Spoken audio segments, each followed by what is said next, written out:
there. I am here joined by Nicole Fawthrop of Sunrise Title, Glenn Davis of Benchmark Lending, and Mark Yaros, the attorney that I really love to work with because he does drive-by closings. And we're just here to discuss how COVID-19 has impacted our current work situation.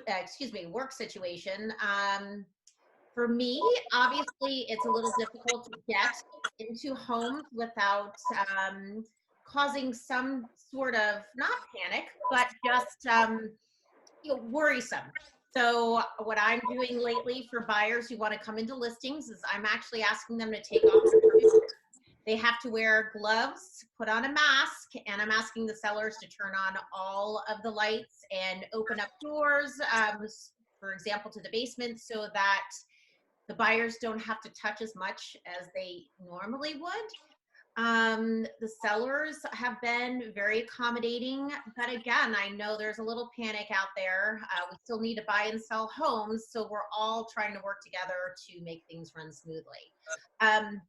And what I'll tell you has really helped out is doing walkthrough videos and having a professional photographer do a movie, because it does eliminate those who couldn't really envision the home by just seeing the photos. They'll take a look at the walkthrough video and decide whether or not they even want to go into the house.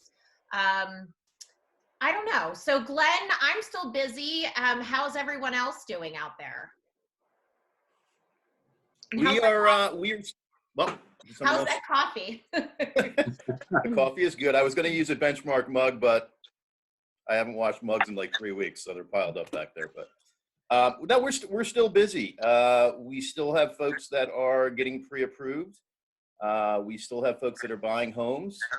You know, the new norm is probably a little different than the old norm was a few weeks back, but we're still moving forward. We're being cautious. Our employees here at Benchmark have been working from home for the last, I'm going to say, 4 weeks. We're still responsive. Things are a little slower because, you know, we have appraisers that are, you know, don't want to go into homes, and that's okay. Title companies are still, and Nicole, you can certainly attest to this, still dealing with the courthouses that are open, not open, finding searchers, things like that. I guess the point is things are still moving. They're probably moving a little slower, which honestly isn't a bad thing. But we're still moving forward. And I believe that, you know, when this is, if it's ever over, but when we're kind of through this storm, I think we're going to have just a bang up year as far as purchases and people buying homes, because there's a lot of pent up energy out there, pent up buyers out there that want to buy homes. So, we're looking at this as just a kind of a speed bump right now. It's allowing us to deal with the clients that we have in our pipeline. We're loving all over them. We're talking to them every other day, making sure that everybody's happy, talking to both sides of the fence, buyer and seller, just letting them know where we're at right now. I think communication is a really big thing in this environment because we're all kind of locked down, and to hear someone else's voice outside of your spouses, wives, girlfriends, or your dog or kids is probably a good thing, right? So we're all moving in the right direction, and keep everyone that's involved in the transaction safe. And if that means things move a little slower, then things move a little slower, and we haven't had any pushback from that. So it's been kind of neat, and I'm sure that Mark and Nicole will kind of expand on this to see some of the things that are happening to make closings happen, whether they're drive-bys, whether people are signing on a picnic table. Mark, Nicole, I'm sure you've both experienced that, but maybe you want to share a little bit with us about what you guys are doing to make sure that closings are still happening. Yeah, so I mean, Nicole, you can touch on the closings, because one of the big changes we've seen is obviously they limit the attendance at closings. So as an attorney, I used to always be at the closing and be able to go through everything. Now I'm just doing that via telephone because the title companies are actually closing it, and I'm available via phone call if there are any questions from the clients, things like that. But in terms of the contracts, you know, the good thing is we're still getting contracts. I mean, houses are still selling, people are still buying. Yes, it has slowed down, like Glenn mentioned, but things are still happening. And, you know, from my end, things are a little different. Like I said, not going to closings, but Glenn referenced drive-through. We were just joking about this earlier. I have drive-through doc signings. I have sellers show up, they sit in their car, I go out and I meet them in the car. They don't even have to get out. They sign everything, and, you know, we send them on their way. That way everyone, you know, we limit the exposure and the contact as much as possible. But some of the closings, Nicole, I'll let you kind of highlight that, but I know you had an interesting one you just closed for us, so. Yeah, Mary did the walkthrough, and then we, you know, high-fived on the way out with our in the air with our gloves on, and I completed the closing in the house. But we're doing everything we can to close all of the loans, however anybody wants it. A lot of refis are still going on because the rates are so low. A lot of curbside closings. We offer our office also. Everything's cleaned down. We're wearing gloves, masks. We're all working remotely. So in the closing, we're only allowing the buyers, the borrowers, but no sellers, no attorneys, just the closer. So I think the hardest part for me is that this is such a service industry. And I know, Glenn, that you would go to the closings, which is rare for, it's rare to see a lender actually show up to the closings, which we all appreciate. And now, you know, for home inspection, I have a home inspection on Thursday. I am opening up the door with my gloves on and allowing the buyers to go in with the home inspector, and I have to sit in the car. So I do like to, you know, I like to be present physically, but I think that's the hardest part is that you really need to obviously stay your distance. That's what we all need to do, but it's hard to add that personal touch to your business when you're not supposed to be around anyone. So I'm calling all my clients. You know, I'm doing a lot of online videos to help stay in touch with my colleagues in the office, which I love.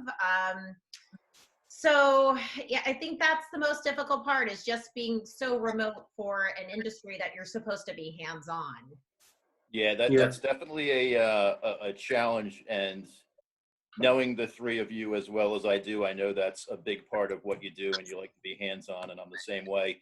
We spent, I think it was last Monday, and we literally called every client, every realtor, every attorney, every title company on every side of the transaction just to say hello. We didn't even talk about the transaction itself, just to say hello and how are you doing and how are you making out? Is everybody healthy? I can't tell you the number of thank you texts and thank you emails that we received from doing that. And again, that goes back to, I was semi-joking before that it's nice to hear someone else's voices outside of your spouse or your kids or your dog. But it really is. I mean, we're confined, and we are, you know, we're creatures of habit, and we're used to being around people. So if we can't physically be there, at least we can verbally be there. And that's what we've been doing with our clients to kind of carry them through this. One of the questions, and I don't know whether you want to go down this road, but I'll let the three of you decide, is we're getting a lot of questions about, I'm out of work. What do I do with my mortgage payment? Do I have to pay my mortgage payment? Do I have to pay my rent? We can certainly dive into that if you want. I don't know whether you want to do it now or not, but it's, I can certainly give you a little bit of insight. I'm not on the servicing side, but I can tell you what we've learned from our past experiences and how to go about maybe addressing that. No, definitely. I have been asked that question as well, and I'm by no means an expert when it comes to mortgages. But I do know just from speaking with other colleagues that every bank offers a different program or opportunity to either a forbearance or put it on the back end of the loan. But obviously, Glenn, you would know a little bit more about that than Yeah, you hit the nail on the head. So every lender is going to be different. And if we learn from our mistakes, and I say mistakes loosely, you know, if you look back in 2008, 9, and 10, when we went through the whole mortgage meltdown, I'm sure all of you out there and the three of you sitting there have heard someone say, well, I thought the bank was going to do this, or they told me this, but they've got nothing to back it up with. Every lender is going to handle that forbearance differently, but what you can do as a homeowner is make sure that you document and you get documentation from the lender. So if you speak to Mary Malone on April 7th at 12:30, get a little book out. Spoke to Mary Malone. This is the number I spoke to her at. if they tell you something, have them email it to you, have them mail it to you so that you have it in writing.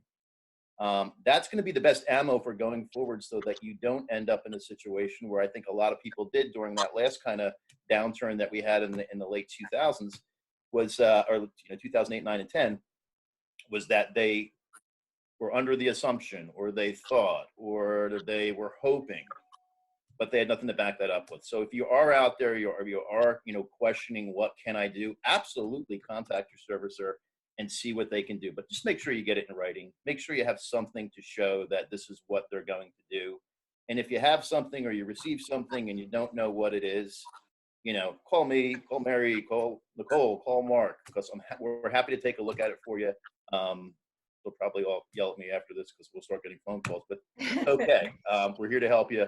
And we don't have all the answers, but at least we can document what we do have as factual, and maybe we can help you interpret what a lender has sent to you, because let's face it, we all don't deal in the world of lending. So that's what I've been relaying. That's the message that I've been relaying out there. We don't have all the answers, but we can figure it out, and we can document, what's being said as we go through this process. Yeah, and like Glenn said, it does depend on your lender. I mean, a lot of people are seeing that, they're not foreclosing on properties right now. They've ceased all sheriff sales. They've temporarily put a hold on all eviction processes. That doesn't mean you don't have to pay your mortgage, or that doesn't mean you don't have to pay your rent. I mean, yes, they've stopped the court processes right now, but it's not a forbearance of what you owe. It doesn't mean stop paying. And that's where I think a lot of people get confused and say, oh, well, they can't evict me, so I just don't have to pay my rent. Well, that's not the way it works. I think that the message that I put out in my social media, and Mary, you probably received that email I shot out yesterday, is, listen, if you're out there and you own a home and you're working, pay your mortgage. Yeah. If you're out there and you own a home and you're not working and you have the ability, pay your mortgage. If you're out there and you're not working and you don't have the ability, that's when you make the call, and that's where the help is going to be to get you through this tough patch. But and I don't mean to sound hard by saying this, but the coronavirus is not a reason for us not to pay our mortgages. Unfortunately, that's just the way of the world. But if you're out there and you're struggling, absolutely, contact us. We'll help you as much as we can. Contact your servicer. We'll try to interpret whatever they send over to you if you don't understand. But again, if you're working, you got to pay your mortgage. So I have a question for you. I've had mixed messages from contractors to those living in urban areas. It's interesting. So the prediction is we live in Hunterdon County, which is a very rural area, that there's going to be an influx of those from the city moving out here. And thus we are going to be increasing our sales in Hunterdon County, Warren County, where there's a little bit more land and space. What are your thoughts on that? Has anyone discussed that, talked to you about that? I've had that conversation actually with several folks, and I think between moving west and moving south in New Jersey to the shore areas, I think you're going to see a big influx. It's going to be very much like 2001, 9/11. Right after that, if you remember, Mary, you were in the business then. I mean, that was we had a lot of folks from New York, from Connecticut, moving out to the country. Mm-hmm. I think you're going to see it again.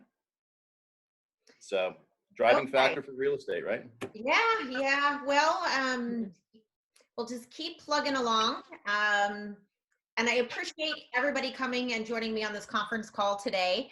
But before we leave, let's throw real estate aside. Tell me what you're doing with your free time now that we can't go out to restaurants. We shouldn't be shopping in stores. There's no, let's see, I don't go to clubs, but so tell me. I actually thought you were going to say, tell me who's wearing pants here. But I'll go with that one though. That's okay. Yeah. Mark, what are you doing these days?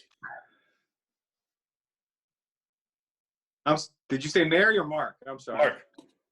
Me? I'm boring. Actually, I just go to the office since everyone else is working remotely. I'm the only one here, so I spend a lot of time in the office by myself. so at least I can get some work done. Other than that, I'm the designated family member that gets to go grocery shopping and things like that. So nobody else has been leaving the house. So nothing exciting. Okay. Good. How about you, Nicole, how about you?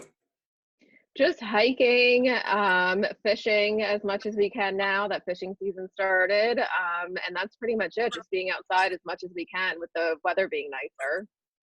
Glad it's not snowing. True. How about you, Glenn? Yeah, I'm with Mark. I'm in the office every day. There's no one here. I'm slowly cleaning the office. I've done it a few times, so come with me there. And I'm purging in my house.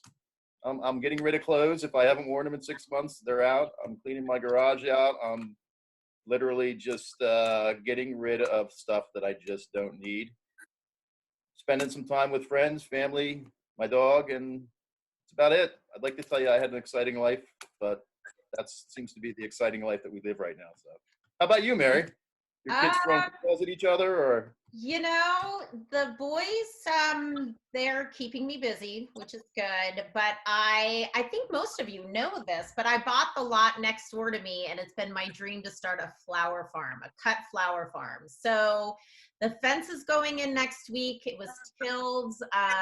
The lime and the flower soils being delivered tomorrow, and I've been ordering seeds, which, by the way, I can't find seeds anywhere because everybody's stuck at home. Everyone's ordering seeds. They're all starting their own gardens. So I guess this isn't just this isn't a novel idea. Everyone else is doing it. So, but I mean, honestly, I'm like, all right, well, it's been my dream. Weekends, I can't show houses. So I'm starting a cut flower farm. Pretty cool. Yes. So that's my hobby. So no clubs for you. No clubs for me. Well, I'm gonna sign off here in a second, but I will leave. I'm gonna leave my message is that this too will pass. It's a bump in life, and stay safe, stay healthy. But I believe a week, 2-3 weeks from now, we're gonna look back and we've been through the worst part, and the best is yet to come. So, everyone, stay healthy, stay safe, and thanks for watching. Thank you. Take care.